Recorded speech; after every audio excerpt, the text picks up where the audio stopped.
আপনারা আপনাদের ফোনে সিকিউরিটি অ্যান্ড পাসওয়ার্ড ম্যানেজারে চলে আসবেন।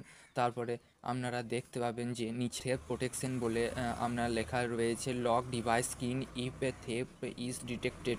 এখানে আপনারা দেখতে পাবেন বোঝায় যে প্রথমে যেটা রয়েছে এটা থেফট ডিটেকশন স্ক্রিনটা চলছে বা আপনি যখন ফোনে কিছু দেখছেন সেই মুহূর্তে যদি কেউ একজন আপনার ফোনটি নেয় এবং দৌড়ে পালায় তাহলে ফোনটি অটোমেটিক লক হয়ে যাবে। এটা দেখতে পাচ্ছেন এটা অফলাইন ডিভাইস লক। এটা আপনাদেরকে বলি বলতে চাইছে যে অফলাইনে আপনার ডিভাইসটি লক হয়ে যাবে, অর্থাৎ যদি কোনো জায়গায় নেটওয়ার্ক সঠিক মতো পাচ্ছে না, ফোনটা অন রয়েছে কিন্তু তখন ফোনটা লক হয়ে যাবে। যে রিমোট লক এটা কি আপনি পাচ্ছেন না বা কেউ নিয়ে পালায় তাহলে তখন সেই মুহূর্তে আপনার ফোন নাম্বারের সাহায্যে সমস্ত কিছু মিটিয়ে ফেলতে পারবেন। তাহলে কেউ আর আপনার ডিভাইসটি পেলেও আপনার তথ্যগুলো আর জানতে পারবেন আর কি। ইরেজ ইওর ডিভাইসে কোন লোকেশনে রয়েছে এবং সেই লোকেশনে যদি আপনি পেয়ে যান ভালো, না পান তো